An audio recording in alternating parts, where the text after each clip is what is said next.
Quant à moi, chaque oui de chacune de celles, de chacun de ceux qui me l'aura donné, me sera la preuve directe de sa confiance et de son encouragement. Ce sont donc vos réponses qui me diront, le 28 octobre, si je peux et si je dois poursuivre ma tâche au service de la France. Donc j'ai 43 ans, je suis assistante de direction dans un des grands groupes de la défense. Est-ce que je fais confiance aux hommes politiques? Non, plus trop. Il y a eu trop de scandales. Je pense que le pouvoir, ils en ont trop, et donc il y a plein de choses qui doivent se passer et qu'on ne doit pas savoir. Ça commence à sortir depuis quelques années, mais je pense qu'il y a encore plein de choses à sortir. Et globalement, non, je ne leur fais pas vraiment confiance. Je crois que pour justement créer cette confiance, générer cette confiance, l'homme politique, il doit être à la fois anticipateur, il doit être capable d'avoir une vision, de tenir un cap, d'être fidèle à ce cap. Ce cap, il doit le faire à l'aune d'un certain nombre de valeurs qui sont les siennes et qui doivent être claires pour que les gens sentent qu'il y a une certaine éthique, que la manière dont le bateau va être mené et conduit pendant la tempête se fera sur la base d'un certain nombre de règles. Et puis que le cap, et qu'il reste fidèle au cap et qu'il ne va pas partir dans tous les sens au gré des vents, des courants, de la panique ou de je ne sais quel paramètre.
Les parlementaires, les 577 parlementaires sont répartis dans 8 commissions permanentes.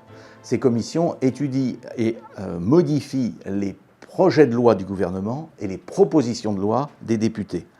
Donc, avant de venir en séance publique, le texte, il vient devant la commission. Et alors, d'une part, il y a un rapporteur qui est désigné, qui fait son rapport. Il y a les interventions des orateurs des différents groupes qui disent ce qu'ils pensent du texte. Il y a parfois l'intervention du ministre qui vient défendre son texte. Et ensuite, eh bien, on examine le texte article par article et on voit ce qu'on peut en penser. Je me nomme Monsieur Xicaz, je vis en province, précisément en Bourgogne, une petite bourgade qui s'appelle Issurty, qui est à une vingtaine de kilomètres de Dijon. Et je suis un peu un Indien dans la ville puisque je me retrouve ici présent au niveau de la défense. Je suis maroquinier, j'ai créé Missiessi, qui est une jeune marque de maroquinerie personnalisable, 200% made in France. Donc je suis très impliqué dans la fabrication française et toutes les problématiques qui y sont liées. Et la question, le débat du jour est, faites-vous confiance aux hommes politiques? Eh bien non, qu'ils soient de droite ou de gauche, non. Je pense que la première façon d'aborder le sujet, c'est de se dire qu'est-ce que ça veut dire de faire confiance à quelqu'un. Je pense qu'on ne doit plus leur faire confiance, pas autant en tout cas. C'est évident qu'on leur fait trop confiance. Depuis l'affaire Cahuzac, il paraît évident que de gauche, droite, peu importe, depuis tous les scandales.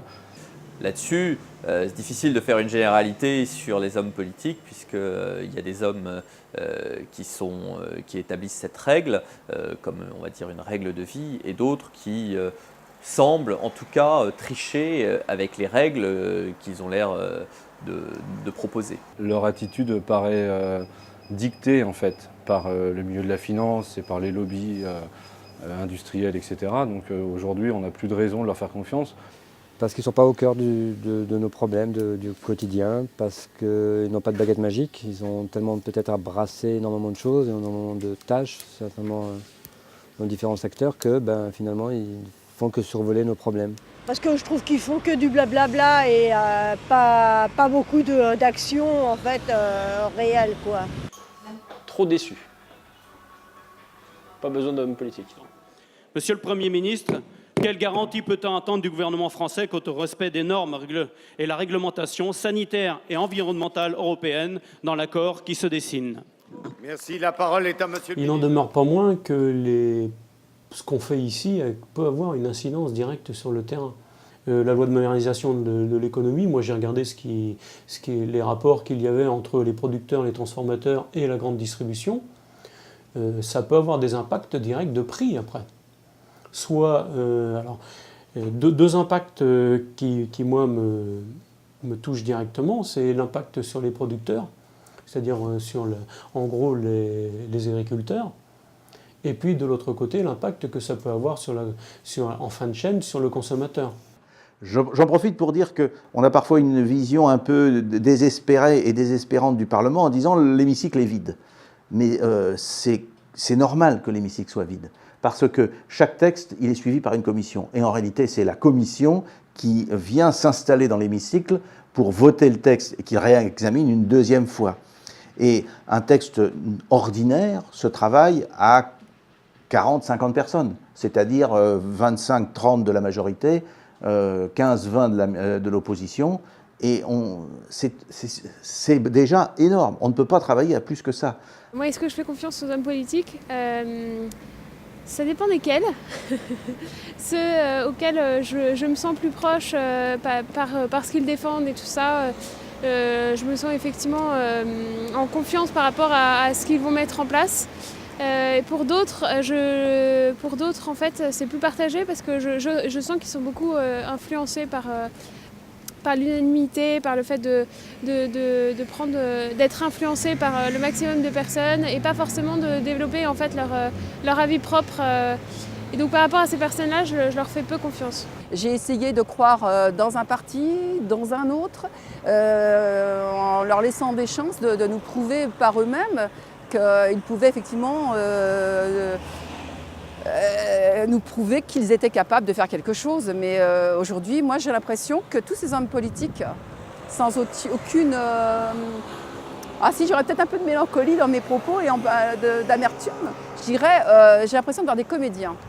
Je n'ai jamais senti cette interrogation un peu suspicieuse de la part des habitants à mon égard, comme s'il y avait l'idée que, d'une manière générale, les élus ne sont pas à notre écoute, mais que d'une manière particulière, ils n'en faisaient pas le reproche à leur maire, à leurs députés, à leur conseiller général.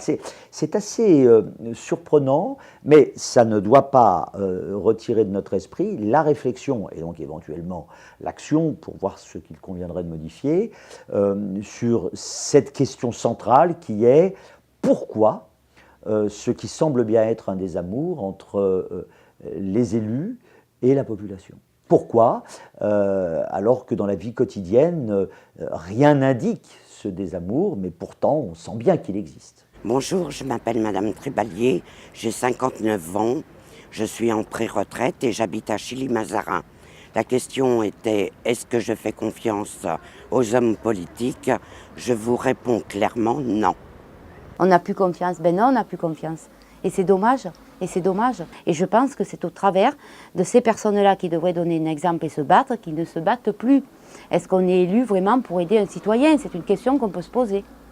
Et que de toute façon, même le petit citoyen, on ne lui laisse pas le pouvoir. Et effectivement, je pense que les hommes politiques sont très carriéristes et font des promesses pour le plus grand nombre et après ne les respectent pas forcément à partir du moment où ils ont été élus. La finalité de l'histoire, c'est qu'on en est toujours au même point, on n'avance pas, on recule tout juste même, je dirais, pratiquement. Est-ce qu'ils sont vraiment au courant de la vraie réalité de la vie active des citoyens? Je ne sais pas. La séance est ouverte, si vous voulez bien regagner vos places rapidement et je donne la parole... Quel poids a encore le politique dans la société actuelle. À l'heure où le pouvoir d'achat est au plus bas, où le taux de chômage n'a jamais été aussi haut, où la morosité engendrée par la crise et la hausse des impôts a pris le pas sur la confiance et les perspectives d'avenir, comment le politique est-il perçu par les citoyens? Quel pouvoir a-t-il réellement aujourd'hui?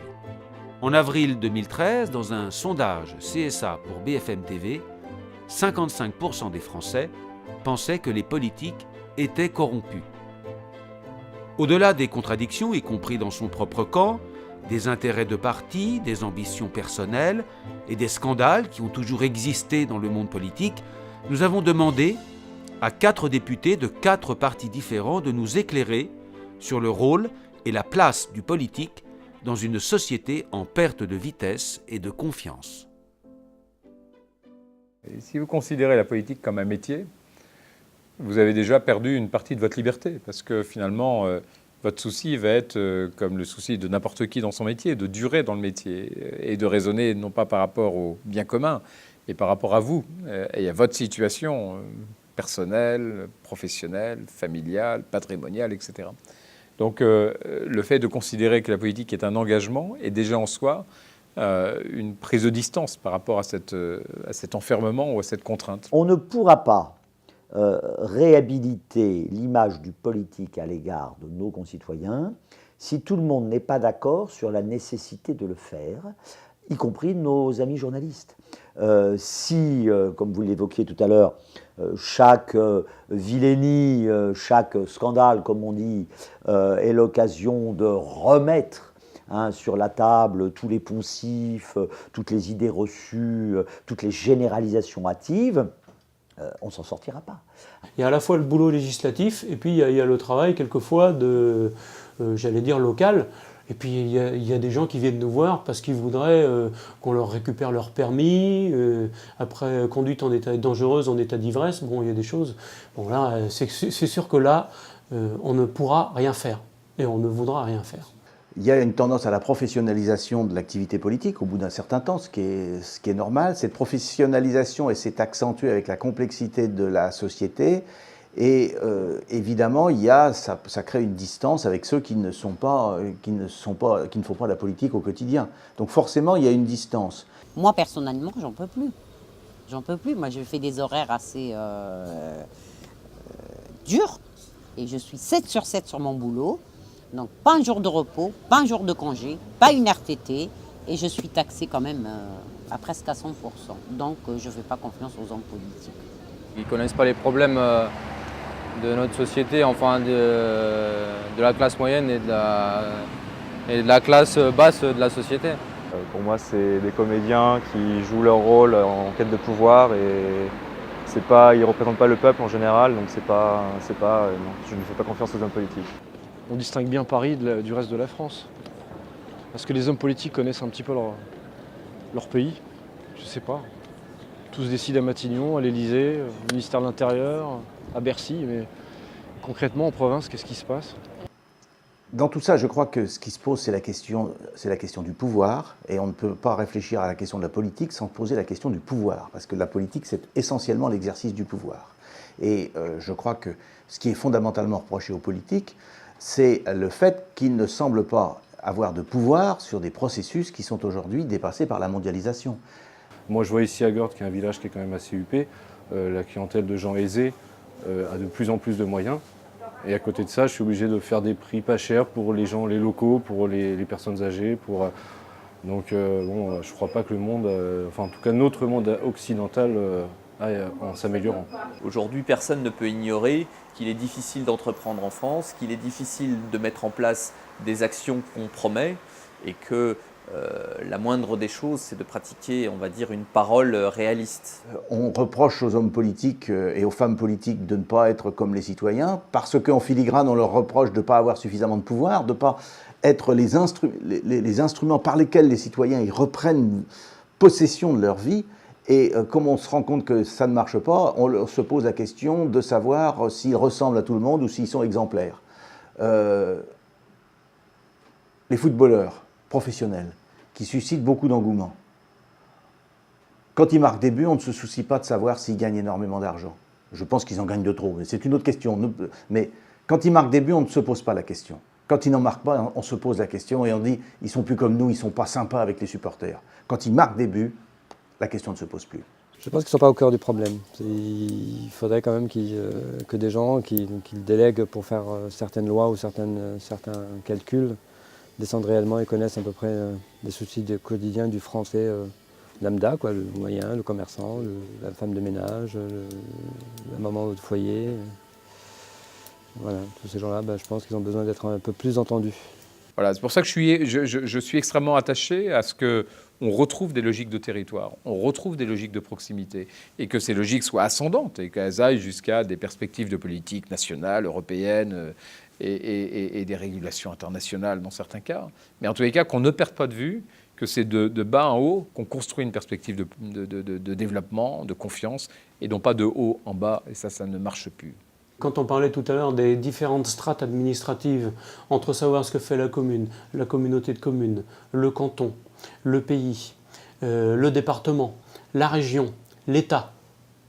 Souvent les gens voient l'État comme une espèce de tout sans savoir exactement à qui je m'adresse finalement. Permettre qu'un parlementaire puisse être maire d'une commune, c'est de bonne gestion démocratique, c'est le bon lien entre la dimension nationale et la dimension locale. Sinon, nous aurons des députés et sénateurs qui ne seront que des hommes et des femmes de parti, qui auront été désignés d'en haut par leur parti, parce qu'ils auront bien servi leur parti, qui ensuite seront bien sûr soumis au vote des électeurs, mais qui ne seront pas, comme nous le sommes pour beaucoup d'entre nous, de droite ou de gauche, issus de l'exercice des responsabilités locales. J'ai vu des gens qui venaient dans ma permanence, je leur ai dit, écoutez, ça c'est pas de mon ressort, par contre il faut vous adresser à votre maire, et je leur donne aussi quelquefois, si j'ai le texte de loi, je leur dis, voilà, la règle c'est ça, maintenant il faut voir avec votre maire, pour les questions de PLU par exemple, puisque c'est encore les maires qui,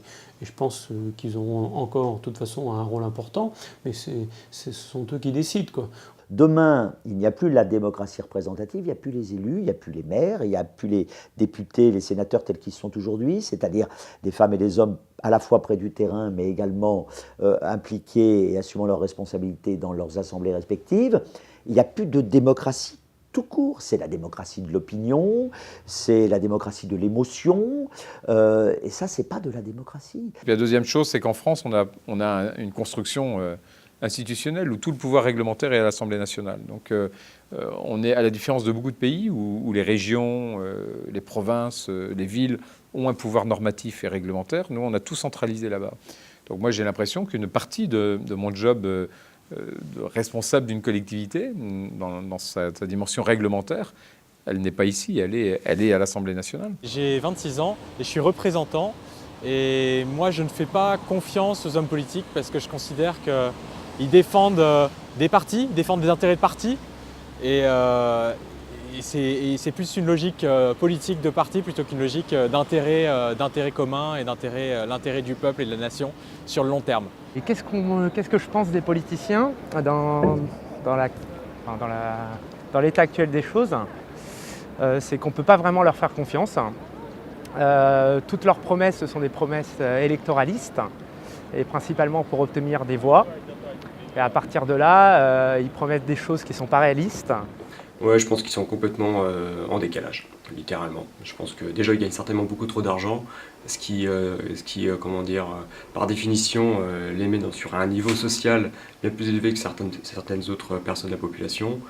Et on peut pas, je pense que l'argent ça déforme énormément les gens et on peut pas avoir les mêmes perceptions quand on n'a pas de souci d'argent. Le fait de gagner de l'argent, je pense que c'est important.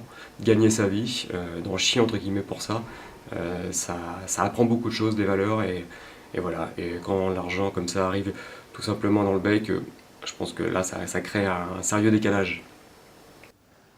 Monsieur Rimbourg, un récent sondage indique que 55% des Français pensent que les hommes et les femmes politiques sont plutôt corrompus.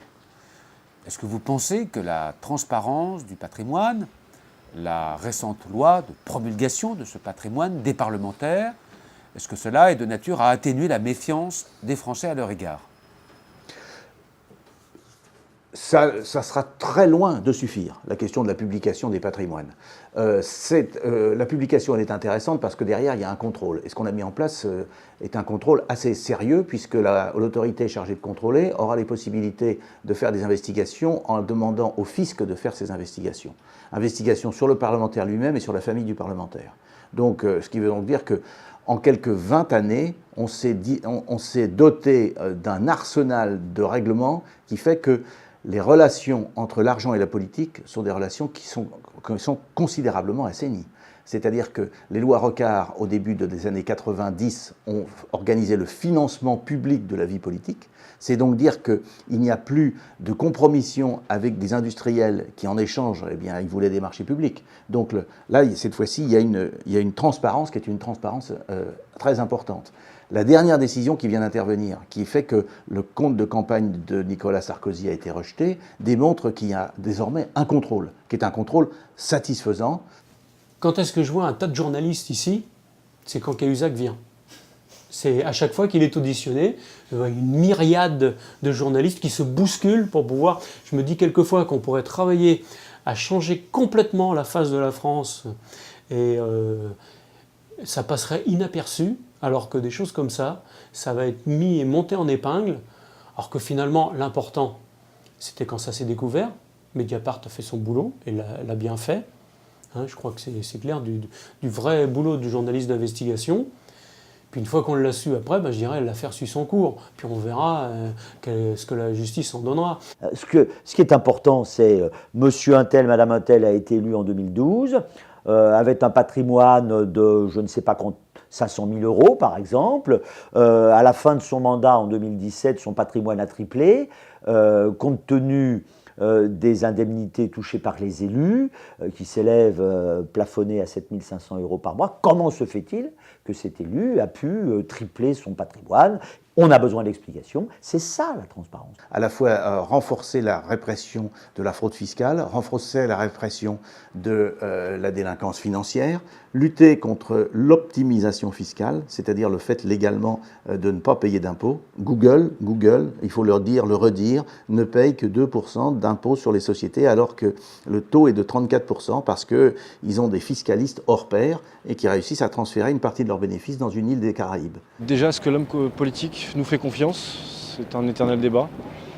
Je me fais confiance déjà moi-même et puis à mon entourage, et puis afin de me sortir de cette récession qu'on vit au quotidien finalement. Parce que pour nous, la récession, c'est synonyme de vie normale. Peut-être pas pour les hommes politiques d'ailleurs. Donc de façon générale, je ne fais pas confiance aux hommes politiques. Je fais confiance à certains hommes, pour peu qu'ils aient fait preuve par leurs actes du respect de leurs paroles données, ou en tout cas d'essayer d'agir comme ils ont décidé ou comme ils l'ont annoncé. Montrez-nous que voilà, quand nous allons prendre notre petit bulletin de vote pour voter pour l'un ou pour l'autre, montrez-nous que la confiance peut encore rester et qu'on peut croire encore en des choses positives, ce qui n'est pas le cas aujourd'hui. Dernière question. Est-ce que vous êtes partisan de cette phrase très célèbre prononcée par le président Kennedy? Ne vous demandez pas ce que votre pays peut faire pour vous, mais ce que vous pouvez faire pour votre pays. Je crois que c'est une phrase qui résume un peu la condition humaine. C'est-à-dire qu'on ne se construit un destin que si l'on essaie d'inscrire ce destin dans une aventure collective. Et sa vie personnelle, dont chacun d'entre nous regrette la brièveté, sa vie personnelle prend du sens si on sait l'inscrire dans une perspective historique et dans une perspective de travail avec les autres. On avance toujours par compromis, c'est pas compliqué. Donc le compromis est forcément insatisfaisant puisque ceux qui voudraient moins sont obligés d'accepter un plus et ceux qui voudraient beaucoup plus sont obligés d'accepter un petit plus. Mais je crois que c'est la seule façon effectivement que l'on ait d'avancer. Le système est ce qu'il est et moi je suis adepte de la phrase de Churchill qui disait « La démocratie c'est pas terrible, mais c'est encore ce qu'on a trouvé de mieux ». Aujourd'hui, le travers dans lequel tombent beaucoup d'hommes politiques, c'est le travers du clientélisme. Et au sens, je considère chaque électeur comme un client. Donc finalement, je réponds à des demandes, mais sans chercher à finalement avoir une cohérence dans mon action publique et d'emmener tout le monde vers une direction. Tant qu'il y aura dans notre pays des femmes et des hommes capables, et nous sommes nombreux à en être capables, d'attirer à eux des électrices et des électeurs en parfaite connaissance de cause, qui passeront outre la différence politique pour aller vers une capacité à convaincre, une capacité à agir, et une capacité à saisir toutes les possibilités de rassemblement républicain, tant qu'il y aura des gens comme ça, et il y en a beaucoup, il y a beaucoup d'espoir dans l'avenir de notre vie politique. Je crois que ce dont les gens sont le plus attachés et sensibles, c'est la liberté d'un homme politique. En fin de compte, ce qu'ils craignent le plus, c'est un homme politique qui soit prisonnier d'un système, donc prisonnier d'un discours, pas complètement libre de ses mouvements et de son action. Donc la liberté, surtout là aussi en période de transformation, de tempête, la liberté est un élément fondamental. Sentir qu'un homme politique est un homme libre, c'est comprendre qu'il fera une analyse, une bonne analyse, une analyse objective, et que voilà, rien ne le contraindra à ne pas prendre les mesures qui doivent être prises. Là, depuis 58, enfin depuis 60 ans, on échappe à la guerre. Et je crois qu'il y a là un destin collectif formidable qui s'offre devant nous. Alors c'est difficile, c'est compliqué, beaucoup d'entre nous en souffrent, perdent leur travail, sont désespérés par ça, mais dans le même temps, c'est l'espoir d'un destin collectif à l'échelle de la planète. Écoutez, M. Rimbourg, je vous remercie beaucoup. Mais je vous en prie. Ces réponses et du temps que vous avez bien voulu nous accorder. Merci. Merci. Et puis, voyez-vous, en politique, le but n'est pas de donner des places de députés ou de ministres ou de présidents à un certain nombre d'hommes. Le but, c'est de définir une politique, une action, de la faire approuver par le pays et ensuite de l'appliquer ou de tâcher de l'appliquer au gouvernement. Or, gouverner, c'est décider. Décider, c'est choisir. Et c'est choisir entre des solutions qui présentent toujours des avantages et des inconvénients.